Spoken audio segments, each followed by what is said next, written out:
Update. I, 30 female, am sitting in the back of my RV as my husband, 32 male, rants about how lovely the trip would be if I hadn't joined him. Original post. Just a note, this is the first time that an issue like this has come up in our marriage, and I do not know what to do. I have been writing romance novels since I was in college.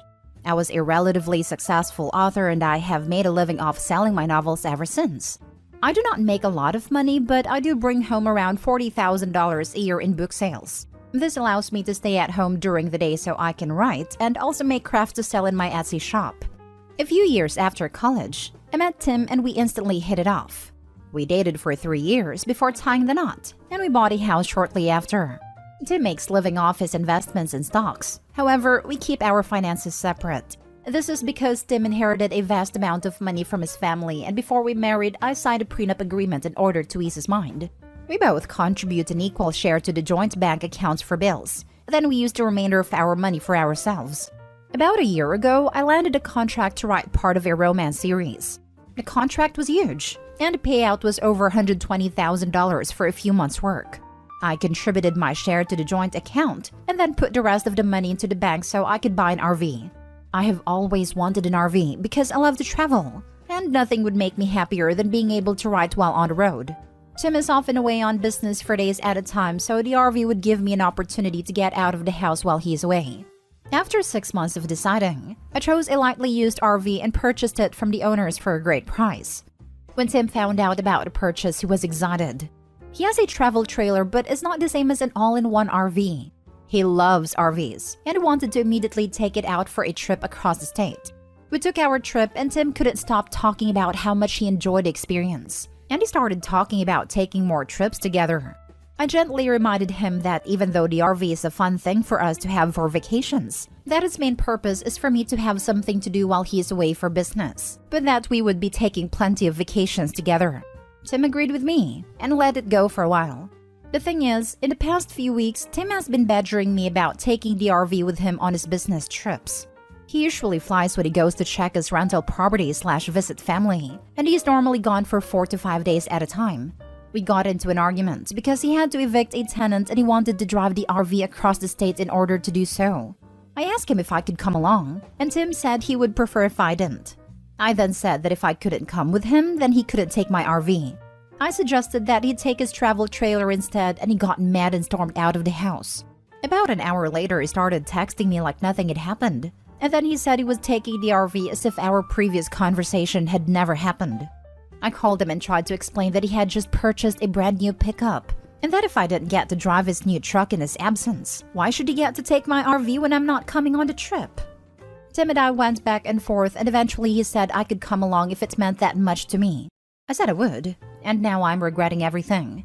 I'm sitting in the back of my own RV with a man who won't let me touch the wheel. It has been 3 days since this trip has started, and all Tim has done is rant about how awesome the RV trip would be if I weren't with him. It has made me question everything in our marriage, from how we split our finances to how we argue and function together. This is the first time that anything like this has ever happened, and I don't know what to do in this situation. He is still ranting as I type this, and he's never done that before either. Now for the top advice before reading the update. There is no way these issues are about an RV and a pickup truck. You should get yourselves to a marriage counselor so you two can get the bottom of whatever your real issues are. Counseling is worth a try, but I don't know if he would be a willing participant at this point. I have never heard him be passive-aggressive like this before. Usually he is brutally honest about his feelings. If I can find a good time to suggest it, I will. But if that moment never comes, I'm probably going to leave.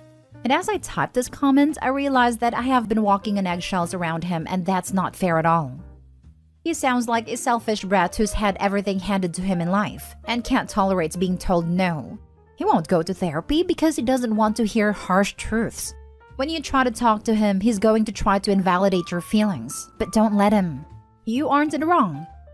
Tim is a prick. He was fine not sharing when he had nicer stuff, but now that you have something nicer, he gets pissy that you won't share.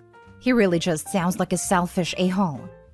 Yeah, the most charitable interpretation I can come up with is that nobody ever taught this dude how to share. The less charitable interpretation is that nobody taught him to share, and he has weird hang-ups about control and women making money. Wow, your financial setup is kind of awful. It's one thing for a person with a lot of money in accounts to want to have a prenup to ensure that they don't lose that, or someone who owns an established business or significant assets. That makes sense to me. But when one partner is rich and the other is making a normal living, it seems wrong to me that the rich partner wouldn't want their spouse to have a higher standard of living while they are married. Your husband does sound like a prick. There is no way in hell you should be paying half of the expenses if your income is way less. He is a selfish bastard. Why did he buy himself an RV since he can probably do that without batting an eye? Seriously, I see situations often on this sub where a large inheritance can be a real negative in terms of a person's suitability for marriage, as it makes them paranoid and unwilling to share, where a normal person with a normal working life should be more generous and approach finances with a spirit of togetherness. At least you would have the right to expect that they would. I didn't mind signing the prenup because, like you said, he had significant assets he wanted to protect. It only covers the funds he had before he entered the marriage. Everything after the marriage is split. Your insight is very valuable because you're right. It's not as if I do not bring home money or that I don't have a job. I split everything I have with him, but he has been unwilling to share with me. Edit. Hey guys, I have read all your comments and advice. I don't know what I'll do yet, but I will update later. I've read all of your messages and I've got limited internet right now. A few of you were concerned for my safety and I just wanted to let you all know I'm fine. I plan on confronting him later today. And now for the update. I promised I would update, but things got very hectic and this is the first chance I have gotten. This whole situation makes me very emotional, so please forgive me if this post is not as coherent as I would like it to be. When I posted my first post, we were on the road in the RV and my husband was giving me the cold shoulder while he complained about me from the driver's seat.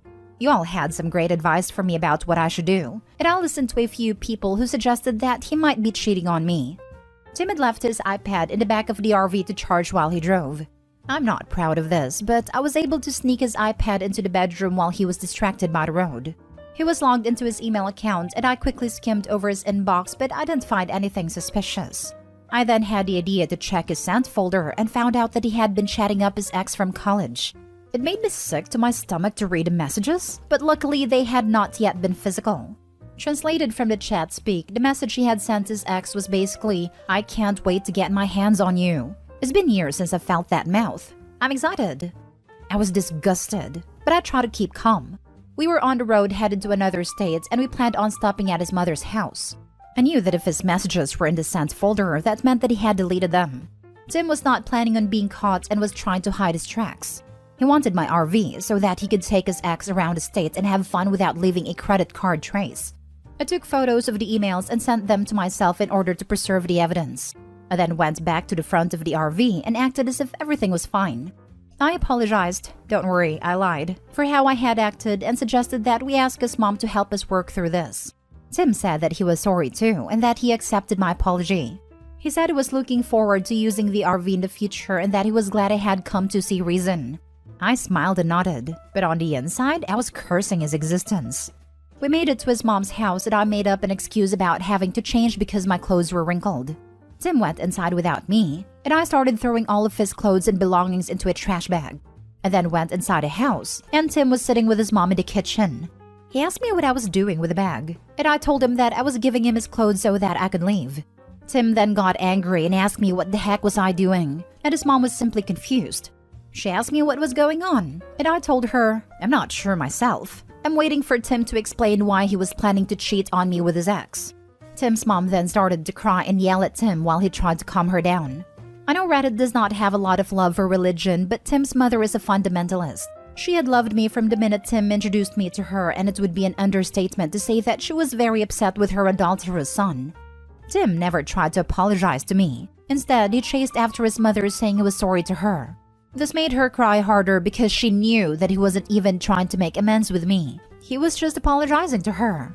She hugged me and told me to just go home and she would handle her son. I thanked her and took the RV keys from Tim. This ended up being a minor wrestling match and left. I drove home crying, but at least I got rid of my a-hole ex-husband. Tim called me the next day and begged me to come back to him. He said it was all a mistake, that he was sorry.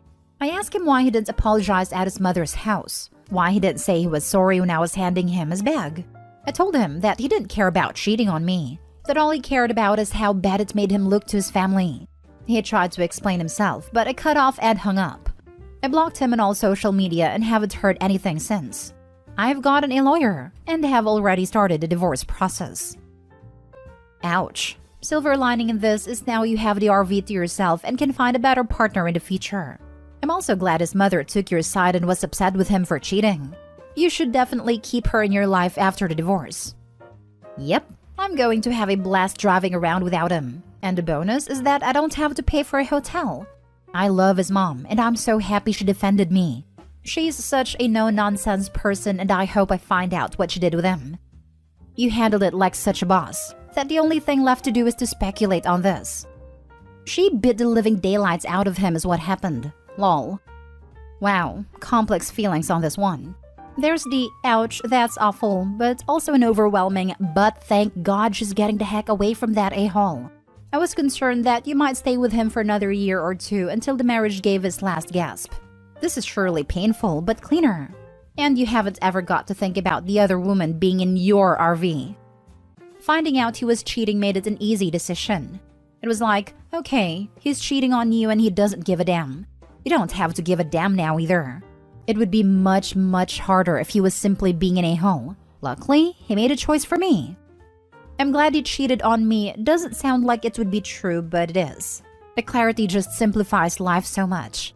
With me, it was when I hitchhiked during a snowstorm on my birthday to bring my separated husband the house key he had given our son because he had locked himself out of his apartment. His response? I suppose I have to drive you home now. You think? Thank you. That was a birthday gift after all. When I read your first story, I thought, he wants it so he won't leave a credit card trail. I guess I was right. What a sorry fool he is. I'm sorry it turned out this way, but I'm glad you kicked him out and talked to a lawyer. Screw him. Thank you. You're right. Screw him. Now for the last story. Girlfriend 24 female wants to move in together and wants me, 24 male, to fully financially support her through her 4-year PhD program. I refused because I want her to pay her fair share of rent and bills. My girlfriend and I got together in our last year of uni and have been together for about a year now. We both graduated this year and got our masters in our respective fields. I've recently started my first job as an engineer and doing great so far. My girlfriend graduated with a degree in biology and applied for a PhD program her last semester. She got the great news that her application for a 4-year program got accepted, so she will be starting off her career doing research. I'm currently living on my own in a small 1-bedroom apartment. It's definitely not the best, but it's good enough for one person and I can deal with it. It's pretty affordable compared to other places in our city and allows me to actually start saving up for a house later down the line. My initial plan was to continue to endure living here so I don't waste too much money on rent and can save up until I can eventually buy my own place. My girlfriend has been living with a couple of roommates for the past few years. My girlfriend brought up the idea of the both of us moving in together. She wants us to find a bigger apartment in our city and live there for the duration of her PhD program. I was honestly not expecting this from her so soon, but I wasn't opposed to it at first, and it actually seemed like the right next step in our relationship. But she then told me that I would have to pay for all the rents and bills, because her income doing research would be very low, and I would be making way more than her, and that she also has to start paying off her massive student loan debt. I told her that I would want to split our rent and utilities by percentage of our income, so that we would be both contributing equally according to our income. She responded that as her partner, I should be willing to support her in her career, and that paying for rent would be my way of helping her. I straight up told her that this is not what I wanted, and that we should either move in together and contribute equally or not move in at all. This turned into a huge argument where she said that I wasn't a supportive boyfriend for not helping her with her career, and me saying that we should be contributing equally. We have now not talked to each other for almost 2 days. This definitely threw me off. When it comes to relationships, I view them as an equal partnership on all fronts, whether that's financial or domestic affairs. Apart from some money I have saved up for my part-time job during college, I pretty much have no savings now and want to start building up my life, so I definitely won't be paying rent and utilities for anybody else if they aren't contributing themselves, even if it's my girlfriend. If I got a new, bigger place and moved in with my girlfriend while having to pay for everything, I would not be able to save up nearly as much and would be holding myself back for 4 years. I think that if she isn't willing to contribute financially, we're better off not moving in at all. How do you guys think we can resolve this issue between the both of us? Now for the advice. You've only been dating a year. No way I'd do this. Too much chance that you find her PhD and then she dumps you when she's done. Actually, I wouldn't recommend anyone moving in together after only 1 year, but especially just so one can support the other. Even if OP agreed, he would harbor so much resentment in those 4 years. I don't think any amount of intimacy, cuddling, etc. could make up for the 40-plus hour work weeks OP would have to do to support both of them. That actually happened to a friend of mine. She funded his PhD, then 2 weeks after he was done, he dumped her. She never really got over it. A friend of mine supported her husband while he studied. He graduated and got a new shiny wife in his profession. Yep, and those are the people who say, I did this by myself. It's not my fault you didn't go to school or advance in your career. I need somebody who can participate with me 50-50. I need somebody who's on my level. After you did 95-5, just to help them survive so that they could focus on their dreams. And then they possibly tell their next spouse that she needs to give up on her career so they can play a more supporting role. Like, you had that, but it wasn't good enough. You could have had what you wanted if you just accepted what you had.